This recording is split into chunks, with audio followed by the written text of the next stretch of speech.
Теміртаулық бокс мектебі жылдан жылға дамып келеді. Жарыста Теміртау қаласының намысын қорғаған спортшылар тек Қазақстанда ғана емес, сонымен қатар шет елдердегі спортшылардан да мықты екенін дәлелдей алды. Себебі сайысқа Қазақстан командаларынан басқа Ресейден келген 2 команда қатысты. Қазақстан Республикасының еңбек сіңірген жаттықтырушысы Анатолий Дмитровтың шәкірті Райымбек Асылбеков 38 келі салмақта 3 жекпе-жек өткізді. Ал 52 келі салмақта Валерий Гризлов дәл осындай 3 жекпе-жек өткізіп, турнир чемпионы атанды. Айбар Гасаев өз салмақ дәрежесінде 2 жарыс өткізіп, жартылай финалда қола жүлдегер атанды.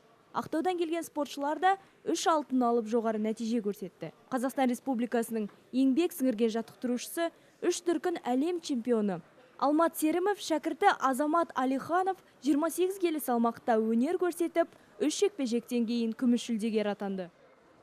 Провел 3 боя. Первый бой был с Астаной. 3 жекпе-жек өткіздім. Бірінші қарсыласым Астана қаласының спортшысы болды. Екінші Ресей мемлекетінің боксшысымен күш сынастым. Үшінші павлодарлық спортшыны жеңдім. Бірде-бір жекпе-жек мен үшін қиындық туғызған жоқ.